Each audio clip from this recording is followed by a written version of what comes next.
La Bible dit dans Matthieu 28, 19, allez faites de toutes les nations mes disciples, les baptisant au nom du Père, du Fils et du Saint-Esprit. La mission nous est aussi confiée dans Actualité des Églises, vous édifier et vous évangéliser. À cette occasion, je vous dis Shalom, corps du Christ. Nous avons le plaisir de recevoir le prophète Jason Kalonji, avec qui nous allons parler sur les séminaires qui a eu lieu du 4 journées de puissance prophétique et des délivrance sous le thème « Il y a un jour de plus ». Alors j'aimerais directement le passer mes salutations et lui donner encore l'occasion de se présenter. Bonsoir prophète, bonjour. Bonjour, Mama Julia. Alors vous êtes le bienvenu. Merci beaucoup. Alors je vous donne encore l'occasion de vous présenter pour que nos fidèles téléspectateurs, nos fidèles dans le corps du Christ puissent encore avoir une file d'idées de votre profil. Merci beaucoup, bien-aimés dans le Seigneur, qui nous suivons partout dans le monde. Je me présente au nom du prophète Jason Kalonji. Je suis représentant légal de l'église La Maison des Prières, une mission que Dieu nous a confiée. Je pense que tout au long de cette émission, nous allons se comprendre par la grâce de Dieu la mission que Dieu nous a donnée, parce que nous ne pouvons pas passer sans avoir parlé de ça. Voilà, alors nous allons revenir sur le thème qui était vraiment tantôt exploité tout au cours de ce séminaire de 4 jours, qui est plutôt un jour de plus. Mais pourquoi parler de un jour? Pourquoi pas ne pas aussi parler de un mois, de toute l'année, vu que nous approchons aussi vers la fin de l'année? Pourquoi ne pas consacrer ces temps ici pour toute l'année, mais vous parlez seulement d'un jour? Merci beaucoup, ma bien-aimée Julia. J'aimerais te dire ceci. Dieu n'agit pas dans un mois. L'Éternel Dieu agit seulement dans un jour. La vie d'une personne n'a pas besoin d'une année, d'un mois, d'une semaine pour changer. Job était frappé par des maladies, des plaies, il était souffrant, mais un jour, la vie de Job a changé. Il est resté pendant très longtemps dans la souffrance, mais un jour, Job est dormi la nuit, et il se réveille le matin comme ça, toute sa vie a changé. C'est pourquoi nous disons qu'il y a un jour de plus. Tu peux souffrir, tu peux te lamenter, tu peux pleurer, mais il y a un jour qui va changer ta vie.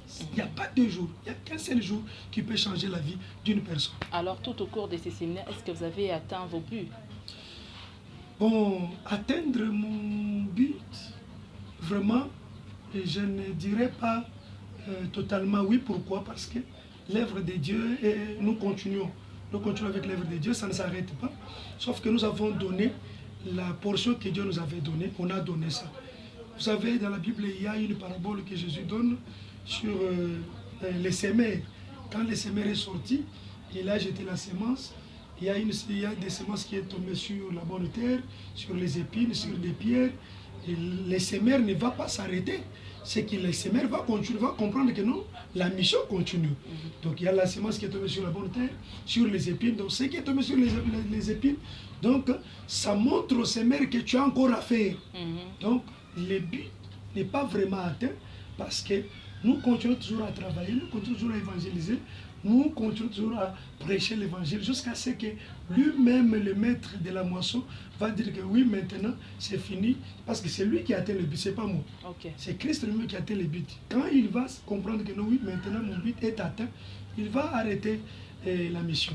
Alors pendant ces 4 jours, est-ce vous étiez aussi bénéficié principal de cette grande manifestation, à part le fidèle? Bien sûr que oui. Comment?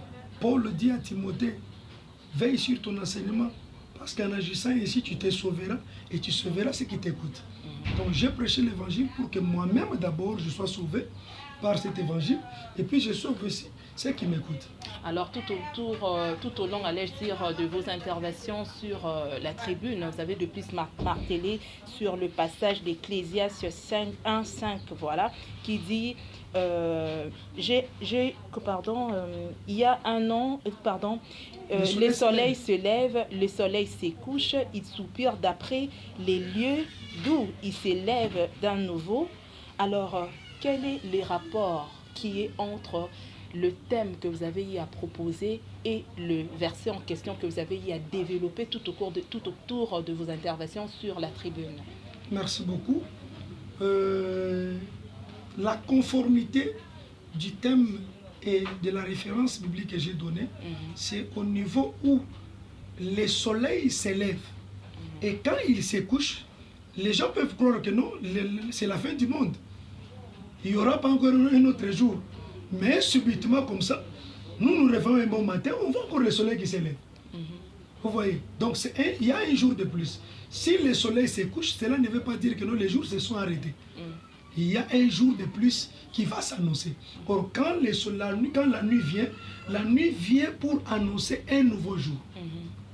C'est ça la thématique qui est entre le thème et la référence. Alors, d'après l'orientation de votre vision, comment expliquez-vous cette transition entre le soleil se lève, se couche, d'après votre vision? D'après ma vision. Très bien.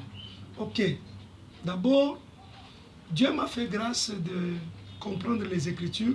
Parce que les Écritures, lorsque vous les lisez plutôt comme si vous lisez un journal, vous allez tuer le peuple. Parce que l'Écriture, d'abord, il faut chercher à comprendre que nous, cette Écriture parle de qui?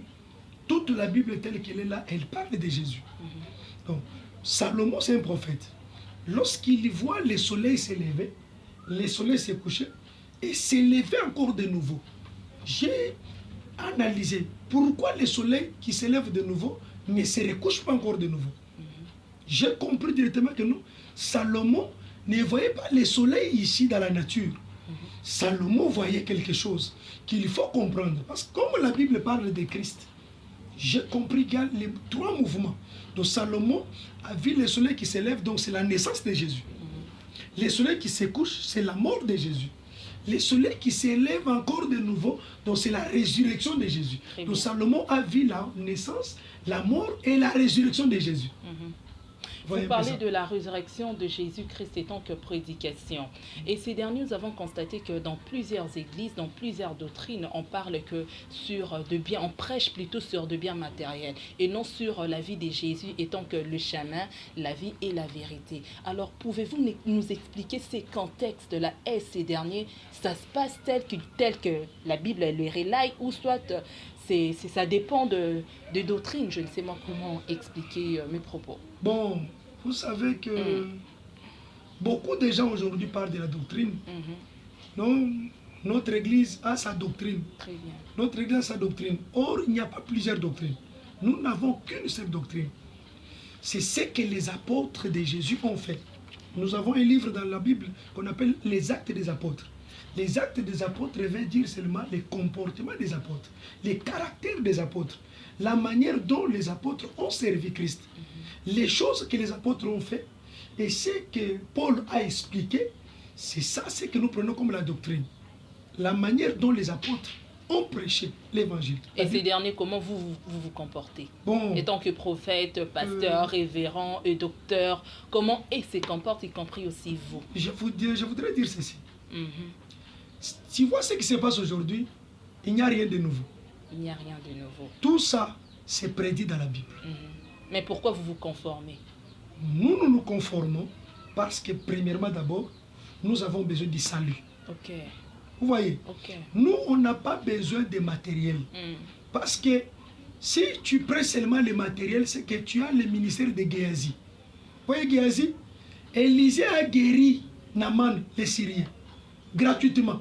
Il lui a dit, allez-y. Naaman avait amené beaucoup de présents pour donner à Élisée. Élisée n'a pas pris. Mais Géasi a suivi Naaman pour aller récupérer des biens. Aujourd'hui, il y a des gens qui quittent l'évangile, qui quittent Élisée qui a la vision de Dieu, pour aller suivre les présents. Oui. Vous voyez? Il y a aussi une référence dans la Bible de Matthieu chapitre 4. Matthieu chapitre 4, c'était après la retraite de Jésus. La jeûne de 40 jours et 40 nuits. Postère n'attend devant moi, je te donnerai tous ces royaumes parce que ça m'a été donné. Aujourd'hui, beaucoup de pasteurs sont tombés dans ça. Ils adorent le diable parce qu'ils veulent avoir beaucoup de biens. Or, les biens qu'ils cherchent, le diable là, Dieu nous donne ça gratuitement. On n'a pas besoin d'aller chercher ça, c'est le diable. Dieu nous donne ça gratuitement. Je pense que, comme nous sommes avec vous dans l'émission, nous parlerons beaucoup plus aussi de la mission que Dieu nous a donnée et de Dino, la maison de prière. Pourquoi la maison de prière? Là, c'est lié à une mission que Dieu nous a confiée. Et nous sommes liés à cette mission-là. Et d'après vos interventions, vous avez encore souligné sur la vision de Jésus et tantôt aussi, venez encore tantôt de signaler que vous allez encore parler sur la mission. Alors, pouvez-vous nous dire c'était quoi la mission de Jésus et c'est quoi encore sa mission? La mission de Jésus, d'abord, c'est de sauver l'homme. De sauver l'homme. L'homme qui était perdu. J'étais en train de parler dans mon intervention aujourd'hui, le dimanche, j'étais en train de dire quelque chose. Que Jésus était venu sur la terre pour recréer Adam. Afin de retourner Adam dans le jardin. Parce que Dieu n'aime pas la mort des pécheurs. Or, si quelqu'un n'est mort pas comme un pécheur, c'est qu'il est mort en Christ. Or, mourir en Christ, c'est mourir dans le jardin. Or, Jésus était venu pour retourner Adam dans le jardin. Pasteur, toutes mes excuses, la mort dont vous parlez, c'est la mort physique ou spirituelle? Nous avons deux morts, n'est-ce pas? Il faut être précis. Il y a la mort spirituelle, il y a la mort physique. Voyez, tu peux mourir spirituellement dans le péché pour attendre les rachats un jour, pour être racheté à Christ aussi spirituellement, pour être sauvé. Et il y a aussi la mort physique. Tu peux mourir physiquement. Cette mort physique-là, Dieu n'aime pas que l'homme créé à son image puisse mourir physiquement, mais dans le péché. Parce que mourir spirituellement, cela est arrivé avec Adam. Il est mort spirituellement dans le jardin. Parce qu'il avait commis le péché. Il est séparé de Dieu.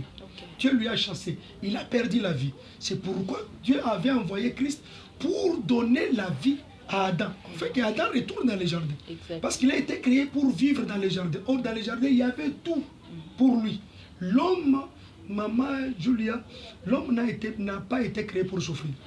Si l'homme souffre aujourd'hui, c'est lui-même.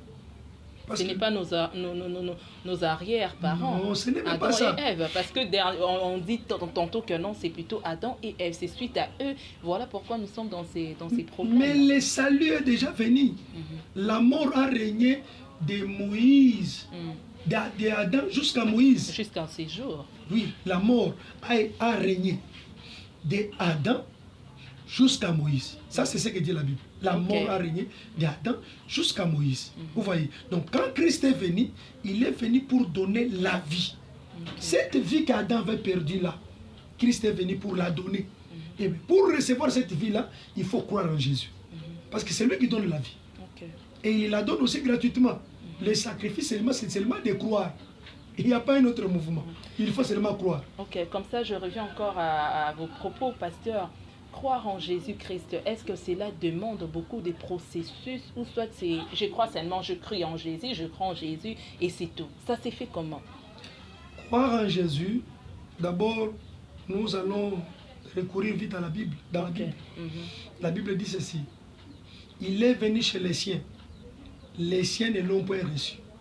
Mais à tous ceux qui croient en lui, à tous ceux qui l'ont reçu, ils ont reçu le pouvoir de devenir enfants de Dieu. Très bien. Croire en Jésus, c'est prendre sa vie, donner à Jésus, commencer à dépendre à Jésus, abandonner les péchés pour suivre Jésus, pour vivre selon la volonté de Jésus, marcher avec Jésus, faire les obligations de Jésus. C'est ça, croire à Jésus. Ce n'est même pas partir à l'église, ce n'est pas lire la Bible. Non, tu peux lire la Bible, parce que même les féticheurs en ont aussi, dans leur temple. Même les occultistes, ils ont des Bibles. Ce n'est pas voir la Bible qui montre que non, je crois en Jésus. Mais la vie que tu mènes, la Bible dit, on va reconnaître l'arbre par ses fruits. Les fruits que tu produis vont prouver que non, celui-ci croit en Jésus ou ne croit pas en Jésus. C'est ça. Oui. Et voilà, comme ça, Privaliwa Mbela va nous proposer l'une des prédications de pasteur par rapport à ce que nous sommes en train de changer et nous allons revenir pour plus de détails. Pour rentrer dans les sacrificateurs, afin de propager ça, dans les jardins, représenter déjà un peuple. Dans les fleuves viennent, ça se divise en 4 parties. Pour arroser les jardins. Maintenant là, je suis en train de prendre les choses. Je distribue. Je suis en train d'arroser le jardin. Les jardins, vous êtes là. Parce que vous êtes les jardins de Dieu. La Bible dit dans la cantine des cantines. L'époux dit à l'épouse. Tu es le jardin. Tu es mon jardin. Alléluia. Toi, tu es l'épouse. Tu es le jardin. Les jardins, il faut l'arroser. L'arroser de quoi? De l'eau. Oh, l'eau que j'arrose, c'est la parole de Dieu. Alléluia. Alléluia. Écoutez. Oh, les quatre là. Ce sont aussi les quatre langages de l'évangile. Dans l'évangile, nous avons quatre langages. Il y a la prophétie, la connaissance, il y a la révélation, il y a aussi la doctrine. Ce sont là les quatre langages de l'évangile. Alors ces quatre langages doivent parler seulement d'un seul fleuve. Amen. Amen. Alléluia. Est-ce que vous m'entendez? Micro. Alléluia. Est-ce que vous m'entendez? Je disais ceci. Jésus a existé dans les jardins. Pourquoi? Parce que dans les jardins, les saluts ne peuvent venir que si l'homme est tombé. Ceux qui m'ont tombé, si l'homme ne tombe pas, on ne parlera jamais du salut. On parle du salut lorsqu'on voit la chute de l'homme. Adam était dans les jardins. Adam et sa femme, ils vivaient bien dans les jardins. Un jour, ils sont tombés. Et lorsqu'ils sont tombés, c'est alors que Jean 3,16 intervient.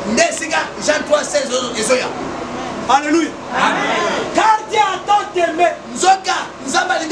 Dans l'amour, on ne regarde pas le péché. Amen. Alléluia. C'est pourquoi j'ai dit au papa, ne répétez pas ta femme parce qu'il a commis un péché. Si tu l'aimes réellement, tu dois le pardonner. Parce que l'amour supporte tout. L'amour couvre une multitude de péchés. Celui qui aime sa femme, il ne peut pas le laisser tomber parce qu'il a commis un péché. Il faut pardonner. Parce que Jésus aussi nous pardonne. Alléluia. Car Dieu a tant aimé le monde, ça a commencé dans les jardins. Écoutez, Dieu n'a pas laissé tomber Adam.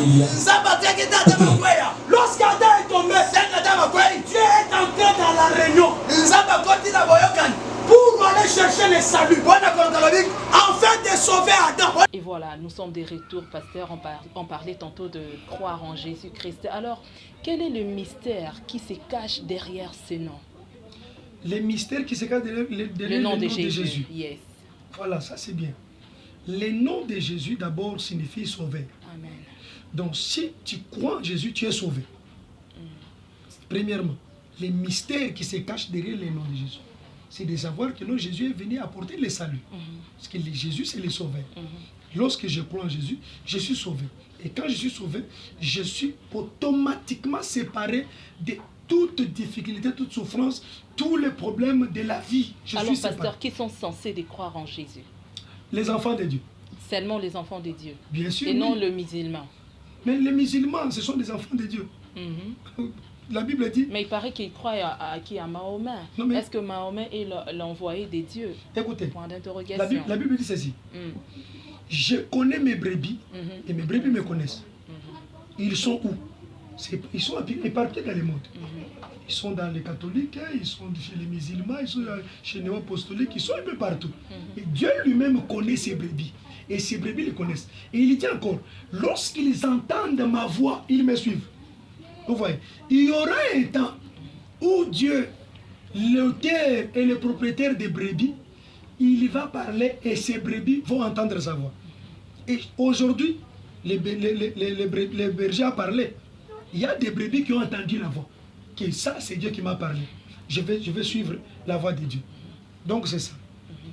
Et voilà, comme ça aussi, nous allons profiter à cette occasion de suivre quelques réactions de ces brebis ou de fidèles qui ont pris part à cette grande manifestation. Et par après, nous allons encore revenir pour la continuité. Sepeli makasi na 4 jours. Ndako mobimba tozalaki na malade.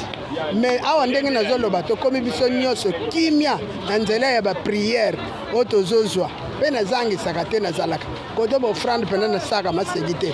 Malamu kutu na lala nzala. À partir et puis c'est l'inangai nako yena ngako landa nanga ba prière. En tout cas kimia koti na kata ndako. Tokomi bien biso nyonso na kata libota. Yango na yeko tonda lelo nzambe makasi. Akoba na biso kaka ndenge wana kimia ezala na kata libota bangunia na biso nyonso mabulu bazotima na pona biso bango moko bakota ka bakufa samba azana ilonga tozana ilonga liboso na nzambe. Vraiment na pesi na nous merci na nous et pas na bino bandeko soki ke bozwi pe moi temps ya kokutana pe kosangana elongo na biso l'église na biso cité des vainqueurs na mikondo awa vraiment ça plaisir makasi vraiment na pesi merci lisusu na prophète na biso auto yambaki durant la semaine passée les loto clôturé o ezaki programme na nyonso vraiment na remercier makasi prophète Jackson na pesi merci belé accompagné na pasteur na biso Josué Mubwa na église na biso ya cité des vainqueurs na mikondo na remercier vraiment nzambe akumisama akobaka na bolamu na likolo na biso vraiment nyonso etambusama kaka elongo na bénéficier na mateya au pasteur Jackson ateinga vraiment ezala makambo mosusu kutu na bandaki koyeba te mais pendant ateinga en tout cas namoni mpenza aza mosali na nzambe oyo asololaka mpenza na nzambe na retenir par rapport oyo ya liboso alobi ke Yesu ntango akufaki mpo na biso pe asopaki makila na ye mpo na biso sikoyo alobi ke nateyi Yesu oyo te akufaki me nazoteya oyo aza vivant ntango asekwi na nyonso ya biso yango wana vraiment nasepeli mingi na mateya wana mpe nazwi un plus na mateya wana. En tout cas impression nanga vraiment nazali impressionné na prédication esalemi ezo racheter bana nzambe bao bayebi vérité te na kozongisa bango na vérité. À part ça nazali susu impressionné ke mboka Congo bana nzambe baza sikoyo na vérité puisque namoni fulu ya bato awa c'est que bandimeli Yesu baza ebele alors lolenge bato bandimeli Yesu baye epa na Yesu fo kotalisa bango mpenza vérité nini Yesu alingi ntango moto ayepa nango epa na ye eloko oyo nga na simbi mpenza ezali ete fo bato bandimela Yesu baya epa na Yesu puisque Yesu ayaki mpona bato bandimela ye moto andimeli Yesu abika aza na mabe te donc kobongwa na moto eza libanda te eza na kati eloba na nzambe ntango ondimeli Yesu ozosala ye okobika nde eloko nga na simbi mpenza nde yango wana. Pour moi je peux dire que j'ai d'abord aimé la façon dont on a prêché. En tout cas c'était vraiment des moments forts. Il a vraiment touché des points sensibles et que j'ai compris que non, il y a d'autres choses que certaines églises nous gardent au moins la vérité. Il a décortiqué la Bible et nous a expliqué au moins les choses. Pour moi, je trouve que je suis vraiment édifié. Bon, il voulait signaler d'abord une vérité. Bon, il a parlé de plusieurs vérités. Il a parlé de plusieurs vérités. Pour moi, je trouve qu'il a d'abord signalé la vérité de ce qu'on ne connaissait pas vraiment bien. Et il a essayé de nous expliquer vraiment. On a bien compris que non, Dieu a vraiment... Il a vraiment fait des choses terribles un peu au moins les choses. Je ne sais pas si je peux dire comment. Je suis un peu au-delà de ce que je pensais que ça pourrait se faire. Simplement, papa vraiment était bien ma caisse, tellement bien. Et ce qui m'a dit, m'a concentré, qui m'a dit, à comprendre les locaux. Et c'est qui a yoka. Parce que tout ça, pas qui pour ma caméra, qui dans mon canal, Ecclésiaste 1, verset 5. Alors, que le soleil se couche, le soleil se lève et c'est ébanirant les sources. C'est quoi? Et là, qu'est-ce que Kolala, c'est la mort de Jésus. Et Kolamuka, c'est la résurrection de Jésus. Donc, le soleil se lève, tant Jésus a botté ma queue. Le soleil se couche, tant Jésus a couché. Et se élève encore, tant Jésus a croix. Et voilà, pasteur, nous sommes des retours. Est-ce qu'il y a-t-il des conditions pour être enfant de Dieu ou de Jésus? Bien sûr que oui. Jésus. Bien sûr. Alors, quelles sont ces conditions, les pasteur? Conditions, je venais de dire, les conditions pour croire en Jésus, il faut abandonner le monde. C'est ça la seule condition. Alors, pasteur, excusez-moi d'abord, on a fait une parenthèse pour expliquer ça très bien en lingala. Moto a commis déjà presque à terme à linga poufa. À ça là tellement mabé, à se repentir, à ndimeli Yesu. Est-ce que il sera aussi considéré comme un enfant de Dieu, ou soit c'est entre parenthèses, il sera d'abord jugé et par après il sera considéré? La Bible dit, nous les enfants de Dieu, nous sommes déjà jugés. Comment ça, pasteur? Oui, écoutez, chaque fois que l'évangile est prêché, c'est le jugement de Dieu. Mais ça dépend de la manière dont tu as. Bien sûr que oui. Écoutez comment ça se passe. Tu peux être là, tu prêches, tu attends quelqu'un dire que non, vraiment, pasteur, ce qu'il a parlé, c'est comme si on lui a raconté mon histoire. Tu vois, vraiment, l'évangile m'a touché. Pasteur, tu as parlé ce que je faisais toujours. Ce que tu as dit là, c'est ce que j'ai toujours fait dans ma vie. Vous comprenez? Ça, c'est le jugement. C'est ça, lorsqu'ils entendent ma voix, ils me suivent. La condition pour croire en Jésus, j'aimerais bien éclairer quelque chose là. Parce que vous venez de dire que, est-ce que quelqu'un qui a fait beaucoup de péchés, juste à sa fin, il va mourir, est-ce que s'il croit en Jésus, il peut être sauvé? Oui, il peut être sauvé. Vous voyez, Dieu est tellement compatissant. Dieu n'aime pas la mort des pécheurs. Même à sa dernière minute, s'il accepte de donner sa vie à Jésus, vous allez rester avec son témoignage que non, il était brigand, il était assassin, mais lui, il a donné sa vie à Jésus, il est sauvé. Vous voyez, dans ces domaines-là de salut, il n'y a que Dieu seul qui décide. Ni un pasteur, ce n'est ni un prophète, ce n'est ni moi qui peux décider. Alors, les témoignages dans les domaines, des hommes. Les témoignages des hommes ne peuvent ni condamner l'homme, ni sauver l'homme. Les témoignages qui sauvent, qui condamnent l'homme, c'est les témoignages du Saint-Esprit.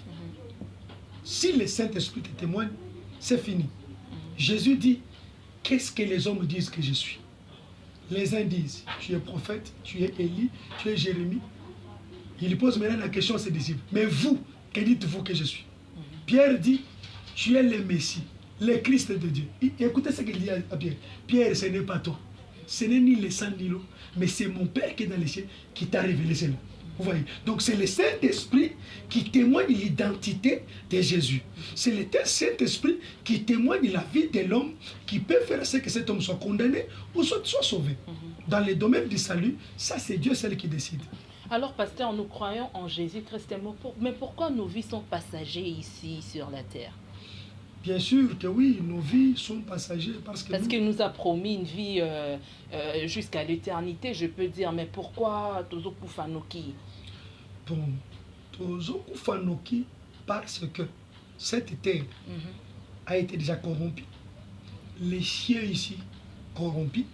Si tu lis Apocalypse chapitre 19, chapitre 20, je peux lire, si vous me permettez. Oui. Parce que nous devons lire la Bible, nous parlons de la Bible. Oui, exact. Il faut lire la Bible pour plus de précision. Je pense que Privali ne sera pas contre moi. Je vais lire la Bible. Il faut que la Bible nous aide. C'est ça. Nous sommes dans l'Apocalypse, le chapitre 22.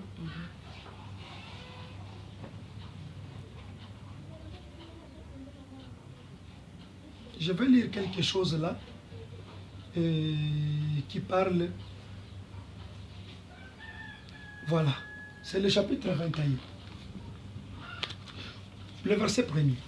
Puis j'ai vu un nouveau ciel et une nouvelle terre, car le premier ciel et la première terre avaient disparu et la mer n'était plus. Pourquoi? C'était quoi la cause de cette disparition? Parce que la terre ici est corrompue.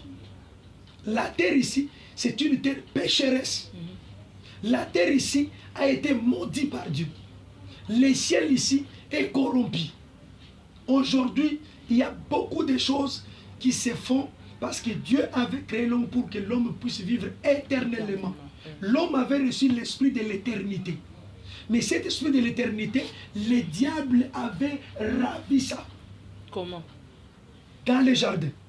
Le diable est venu, il a menti à l'homme. L'homme est tombé. La chute d'Adam, bien sûr. Il est tombé. Ajubo konzi. Oyo nzamba pesaki Après ça, on a Satan. C'est pourquoi moi, même temps, Satan Zoya, pour tenter Jésus, il dit à Jésus, tous ces royaumes m'ont été donnés. Qui lui avait donné ça? C'est Adam qui lui a donné ça. Parce que les royaumes a été donné à Adam. Aujourd'hui, vous voyez même les occultistes et les illuminations, par exemple, il y a gouvernement unique. Gouvernement unique, le monde a été créé pour qu'ils allaient diriger. C'était Adam qui devait diriger le monde.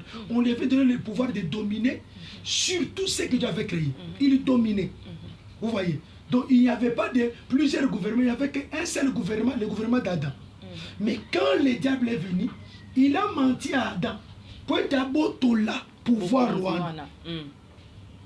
C'est pourquoi, le moment où il a tenté Jésus, il propose à Jésus que tous ces royaumes ont été donnés.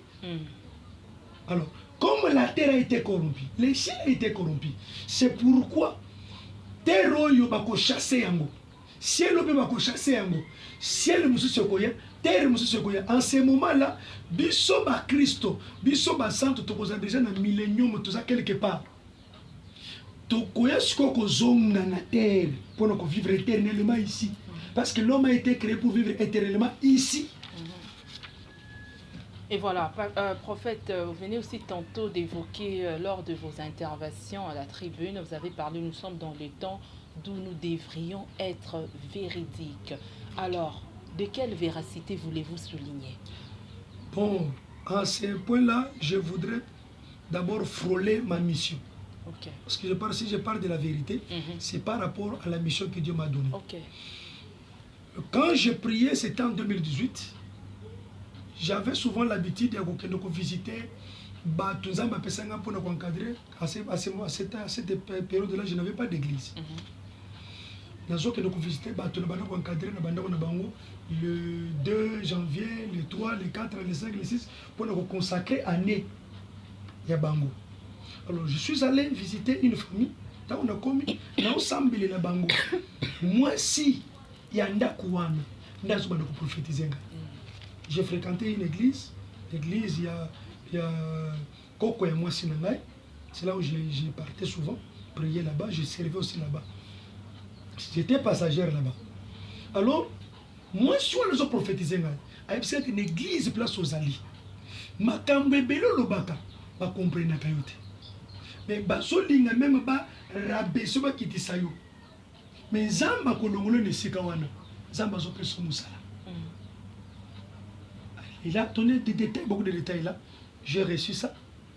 Après, le 2 février, le Seigneur m'a parlé, je devais commencer l'intercession dans ma maison. J'ai loué dans une parcelle, il y avait 10 portes. Et j'ai commencé la prière dans ma maison. Et mes colocataires venaient prier avec moi. C'est comme ça que la mission a commencé, l'intercession. Les gens de partout venaient chez moi prier.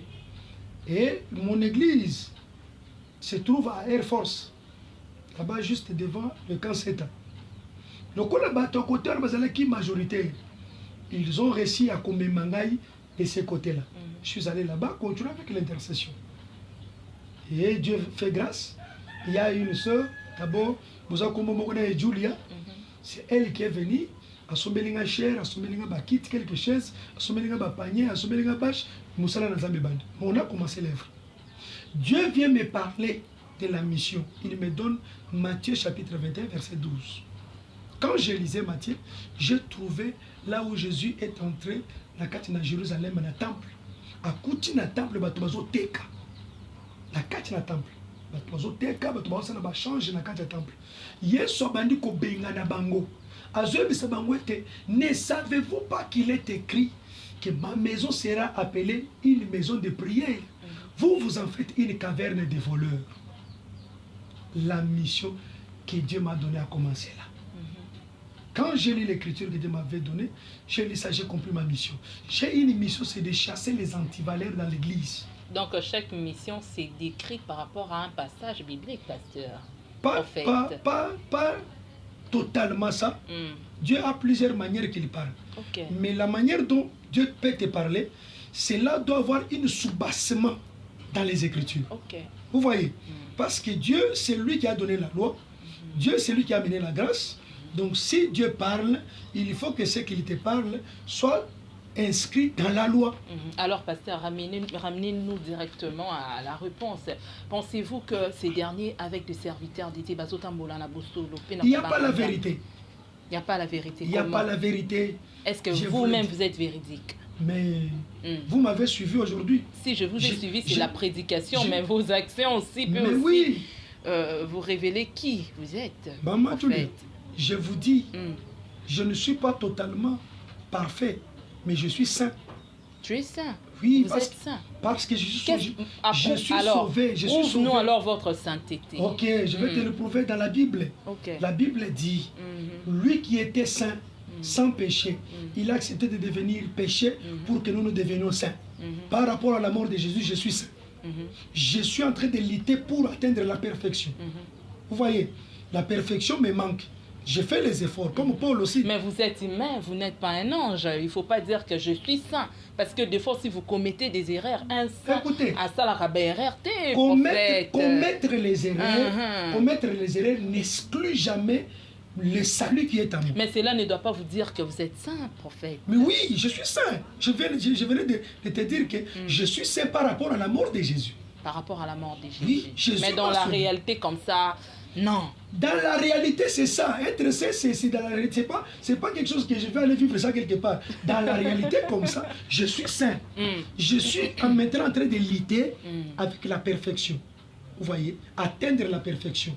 Ça, c'est un combat pour tout enfant de Dieu. Pas seulement serviteur de Dieu, tout enfant de Dieu, sauvé déjà. Lorsque tu es sauvé en Jésus, tu es devenu saint. Vous voyez, maintenant, tu dois faire les efforts de devenir parfait. Matthieu chapitre 5, verset 48, la Bible dit, soyez donc parfaits comme votre Père Céleste est parfait. Jésus ne dit pas que soyez saints, parce qu'il sait déjà que nous, en l'acceptant, nous devenons les saints. Si toi tu n'es pas saint, il faut accepter que tu es saint. Il ne faut jamais confesser. Dieu seul sait. Il ne faut jamais confesser. Parce qu'aujourd'hui, j'ai fait proclamer que je suis saint, mais intérieurement, consciemment, comme ça, je me dis que... Non, la sainteté... Mais cela ne doit pas... Mais les gens peuvent témoigner de vous, pas prophète. Écoutez, maman, la sainteté, ça c'est un vêtement pour tout celui qui est sauvé. Alors, tout celui qui croit en Jésus. Qu'est-ce qui caractérise votre sainteté? Voilà. Ce qui caractérise ma sainteté. D'abord, c'est que je suis enfant de Dieu. La première des choses. Dieu m'a donné le pouvoir de devenir son enfant parce que je crois à son fils Jésus. Amen. Vous voyez, je crois que Jésus est mort pour moi. Cela caractérise ma sainteté. Vous voyez, la Bible dit, c'est Paul qui dit, nous brochons tantôt d'une manière, tantôt d'une autre. Vous comprenez? Je peux tomber. Cela n'exclut jamais ma sainteté. Une dernière préoccupation. Vous êtes un prophète, vous êtes aussi intègre? L'intégrité, c'est ça, ce que nous sommes en train de faire tous les jours ici. C'est de vouloir servir Dieu, rester sur son chemin. Ça, nous luttons avec ça. Pour être intègre. Vous voyez, bien que ce n'est pas facile, c'est difficile de faire la volonté de Dieu. C'est très difficile. Même Jésus lui-même, il a voulu se dérober de la volonté de Dieu. Parce que la volonté de Dieu n'a pas une bonne apparence. Vous voyez, ça fait mal, ça choque dans le cœur la volonté de Dieu. Mais lorsque tu accomplis cette volonté-là, tu entres dans la gloire. Alors, prophète, pour clôturer, une dernière question. Il y a une grande différence entre l'intégrité et la véracité. Être véridique, ce n'est pas tout proche de l'intégrité. La vérité, c'est la proclamation. La proclamation. Vous voyez, la vérité, c'est la proclamation. Nous proclamons la vérité. Tu peux proclamer la vérité, mais tu n'es pas dans la vérité. Vous voyez, cela se passe aussi dans des églises. Vous trouvez les pasteurs qui disent que non, faites ce que je vous dis, mais ne pratiquez pas ce que je fais. Est-ce que vous les faisiez? Soyons réalistes. Je suis modèle de modèle. Oui. Ok, comme ça on aura aussi des réactions de vos fidèles pour savoir si réellement le prophète est aussi je suis modèle de mes enfants. Comme Paul l'a dit, soyez mes imitateurs, comme moi je suis imitateur de Christ. Les efforts que je suis en train de faire pour plaire à Dieu, j'enseigne aussi à mes enfants de fournir ces efforts. Parce qu'il y a un royaume des cieux que nous devons hériter. Maman Julia, Papa. il y a un royaume. Moi, j'ai souffert. Il nous réclame. Moi, j'ai souffert beaucoup sur la terre. Vraiment, je ne vais pas aller souffrir encore dans l'enfer. Vraiment, c'est grave. Amen. Alors, prophète, nous sommes presque à la fin. Un dernier mot. Vraiment, les derniers mots, c'est pour aujourd'hui. Je dirais au peuple de Dieu de croire en Jésus. Je dirais aux pasteurs d'abandonner les gris-gris. Revenons tous en Jésus. Voilà, c'est tout. J'ai dit merci au peuple de Dieu. J'ai dit merci à mon bien-aimé Privali. Vraiment, il m'a suivi toujours. Vraiment, Privali. Tu m'as impressionné. J'ai dit merci à Julia. Merci beaucoup. Vraiment pour la disponibilité. Merci. J'ai dit merci au peuple de Dieu, à tous les enfants de la maison de prière. Là où vous êtes, sachez-le bien que je vous aime beaucoup. Et Dieu vous aime aussi beaucoup. Je vois mes enfants sont là, ils m'ont entouré. Je vois la prophétesse Marlène, Jeanne. Et il y a les chantres là-bas dehors qui sont en train de me suivre. Leur maman Dassa et évangéliste Laurent, il était avec moi pendant ces 4 jours. Nous avons travaillé avec lui et le peuple de Dieu est béni. Je vois Mersenne, c'est mon fils aussi, le fils unique du son du ciel. Il est là parmi beaucoup de filles, il chante pour la gloire de Dieu. Je bénis l'église du Congo, je bénis la RDC, mon pays, et je bénis aussi notre chaîne, le peuple d'abord. Merci beaucoup. Croyons toujours en Jésus-Christ, c'est lui qui est le seul, notre Seigneur et Sauveur. Quant à moi, je vous dis merci beaucoup, que la grâce, la bonté de l'Éternel soit aussi votre partage. Soyez bénis en nom puissant de Jésus-Christ de Nazareth. Je vous dis au revoir.